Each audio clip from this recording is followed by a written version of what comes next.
News 24 और आज हम लोग आ गए हैं समझिए कि पटना के सर्किट हाउस में, जहां समझिए कि हमारे साथ खास चर्चा और खास बात करने के लिए दिल्ली से चल करके पटना में है जो पीएस है डीजीपी अनिल प्रथम सर के और मिस्ट्री हेल्पिंग फाउंडेशन के chairman sir Vinay Bihari sir से बात करेंगे, जो समझिए कि गरीबों के महासिंह के तौर पे जाने जाते हैं, जनता की समस्याओं और जो भी बिहार की क्या पूरे स्टेट की समस्याओं का समाधान करने में हमेशा तत्पर रहते हैं, एकदम निडर होकर के समझिए कि वर्क करते हैं और प्रॉब्लम को सॉल्व करते हैं। सर, किस तरह से डर आपको नहीं लगता है? आप जिस तरह से जनता को हेल्प कर रहे हैं, मदद कर रहे हैं और पीड़ित की समस्याओं को समाधान कर रहे हैं, आपको डर नहीं लगता? देखिए पत्रकार महोदय जी, एक बात कहना चाहेंगे कि जब मैं पहले मुख्य संपादक था, फाउंडेशन चलाता, प्रोजेक्ट में अभी तत्कालीन में मेरा एक एनजीओ भी है, तो गरीब लोगों की मुद्दे को उठाना, चाहे पुलिस प्रशासन के द्वारा किए हुए गलत कार्य हो या अन्य लोगों के द्वारा, तो जब मैं फाइट करता था और यहाँ तक पहुँचा संघर्ष करके, तो मुझे आज कई DGP, director general of police कई स्टेट के डीजीपी का ऑफर आया कि आप मेरा पीएस बन जाइए, क्योंकि एक तो आप ईमानदारी पूर्वक लड़ते हैं और दूसरा जिस मुद्दे को आप उठाते हैं तो उसको अंतिम छोर तक लेकर जाते हैं और फाइनल रिपोर्ट लगाते हैं, यस में या नो में। तो इस तरीके से लोगों को जब न्याय मिल रहा है और तो इस तरीके से डीजीपी का ऑफर आया और आज जो तत्कालीन डीजीपी है, हमने चुनाव किया कि कौन डीजीपी हमारे लायक अच्छे होंगे, जिसके साथ मैं लॉन्ग टाइम चल सकता हूँ। और वाकई में मेरे संघर्ष की वजह से और गरीबों की दुआओं की वजह से शायद फॉर्मर डीजीपी अनिल प्रथम जी ने मुझे अपना पीएस बनाया, तत्कालीन सेंट्रल गवर्नमेंट के पैनल पे एडवाइजर है। कैसे समाधान करते हैं सर? अलग अलग स्टेट में सर, अलग अलग स्टेट में पीड़ित आपसे संपर्क करते हैं, क्या कुछ है? आपको प्रशासन से डर नहीं लगता? प्रशासन क्या, आपको कैसे प्रशासन इतना? जैसे मैं बताना चाहूँगा कि जब मैं मुखिया संपादक था उस समय भी गरीब कमजोरों की आवाज़ उठाना, और जैसे कि जब उठाता था तो मुझे धमकियाँ मिलती थी, मुझे जान से मारने का, मेरे परिवार के बच्चों को, वाइफ को, सबको धमकियाँ मिलती थी, घर पे गुंडे आते थे, रास्ते में घेराव किया जाता था कि मामले को दबा दीजिए वरना हत्या हो जाएगी जी। इसमें जैसे ही मेरा नाम डालेंगे मिस्ट्री फाउंडेशन, आप देखेंगे चैनल पर, उस पर हमारे बहुत सारे चैनल्स हैं पेज पर, कि आपको दिखाई देगा कि धर्मेंद्र लामा एक फैक्टर था, नितिन गुप्ता एक कंपनी मालिक था, उसकी वाइफ करुणा, इनका पूरा गैंग था। जब मैं इन्होंने गलत कार्य किया और मैंने आपत्ति जताई, तो उसके बाद जब मैं कदम उठाया तो मुझे एसीपी अब्दुल कादिर थे नोएडा, उन्होंने मेरे परिवार को सुरक्षा दिया, पुलिस का एक दरोगा, एक लेडीज कांस्टेबल, दिल्ली से मुझे नोएडा लेकर आया गया। मेरी वाइफ को धमकाया गया कि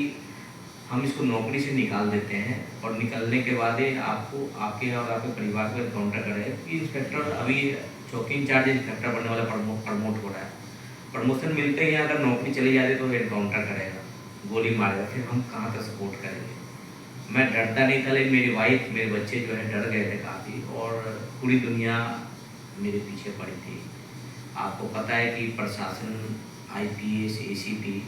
इंस्पेक्टर, वह बहुत बड़े साइबर क्राइम करने वाला कंपनी का मालिक, जिसके पास था पैसे होते हैं, साइबर क्राइम करोड़ों रुपये, उससे पंगा लेंगे तो पता नहीं कितने लोग भेजेगा, पूरी दुनिया को हमारे पीछे लगाएगा। तो हम डरे नहीं, उसके ऊपर मुकदमा पंजीकृत करवाया, जिसमें आईपीएस का नाम है, नोएडा के एक आईपीएस है, एसीपी नोएडा, नोएडा इंस्पेक्टर, कई पत्रकार और ईसा टेक्नोलॉजी कंपनी का मालिक, उसकी वाइफ करुणा, वो अन्य लोगों पे केस दर्ज करवाया है, जिसमें कि मजिस्ट्रेट के द्वारा एक आदेश हुआ है, देखना पड़ेगा 5वें महीने में आदेश जो उसमें ऑर्डर हुआ है, उसमें डीसीपी दिल्ली को हुआ है कि अगर आईओ को नोटिस जारी कर, इशू कर और इस तारीख को 8वें महीने में 2025 में अगर उपस्थित नहीं होता है एटीआर के साथ, एटीआर बोले तो एक्शन टेकन रिपोर्ट, की विनय बिहारी के परिवार को धमकी मिली, बच्चे को धमकी मिली, इनको उठाने की धमकी मिली, हत्या करने की धमकी मिली, आपने क्या कार्रवाई किया इनके एप्लीकेशन के बाद जी। तो मैं आपको इसलिए बता रहा हूँ कि अगर मैं लोगों को नहीं बताऊंगा कि मैं डरा नहीं, मैं बिहार का रहने वाला हूँ, डिस्ट्रिक्ट सारण, और दिल्ली में अगर फाइट करता हूँ, दिल्ली से ऑल इंडिया में, तो बहुत बड़ी बात है। खासतौर पे एनसीआर के लोग, आईपीएस, एसीपी तो उसमें क्या है कि अभी 8वें महीने में FIR पंजीकृत अगर नहीं किया इसके बीच में, क्योंकि कहीं ना कहीं के ऊपर इम्पैक्ट और साइबर क्राइम करने वाला सबसे बड़ा कारोबारी उसको बोलिए। तो इसमें दूसरा एक मुकदमा केस अभी फाइल और हुआ 2 दिन पहले, तीसरा अभी दिल्ली पहुंच के मैं और फिर तीसरा करूंगा और मैं दिखाऊंगा कि हम लोग कैसे फाइट करते हैं। क्योंकि अगर हम थाना पुलिस से FIR करवाते हैं, मैं DGP के PS को DGP से बोल के FIR पंजीकृत हो जाता है, लेकिन उसमें क्या है कहीं ना कहीं झोल जल होती है। जब थाने प्रशासन से मुकदमा दर्ज करवाएंगे तो उसमें क्या है कि फाइनल रिपोर्ट कोई भी लगा सकता है, किसी अधिकारी पैसा लेकर या कुछ भी आईओ नाम निकाल दिया। लेकिन कोर्ट से मैं इसलिए करवा रहा हूँ, कोर्ट से निकाल नहीं पाओगे बेटा, भागे भागे फिरोगे और इतना आसान नहीं है कि तुम किसी को आईओ खरीद लो किसी तरह को। जी जी चलिए, तो मैं इस तरीके से। और दूसरा बताना, आपने पूछा कि कैसे काम करते हैं, काम के बारे में थोड़ा बताएं। तो DGP साहब का एक लॉ फॉर्म है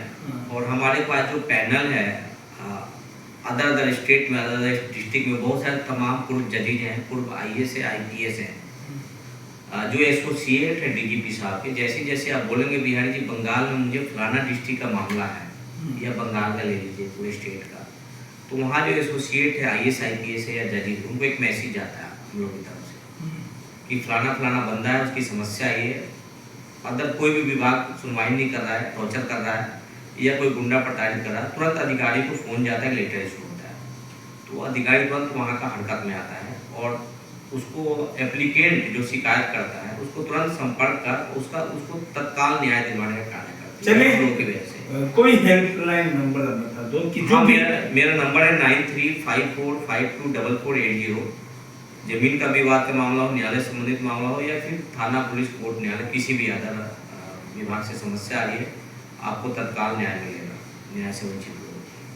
चलिए, हमारे साथ खास चर्चा और खास बात हो रहा था पटना में दिल्ली से चल कर के आते विनय बिहारी जी, जो मिस्ट्री हेल्पिंग फाउंडेशन के चेयरमैन हैं, और अनिल प्रथम जी DIG साहब, DGP साहब के समझे कि PS है। साफ शब्दों में कह दिया कि कोई भी पीड़ित किसी भी स्टेट के अगर आप पीड़ित हैं, आपके बीच स्क्रॉल पे सर का नंबर है, आप डायरेक्ट संपर्क कर सकते हैं। समस्याओं का समाधान ही इनका मेन मकसद होता है।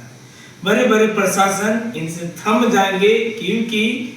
क्या है कि हर एक आदमी को न्याय दिलाना इनका काम है और न्याय के लिए लड़ते रहेंगे। खबरों के साथ बने रहिए कुमार भारत न्यूज़ 24 पटना।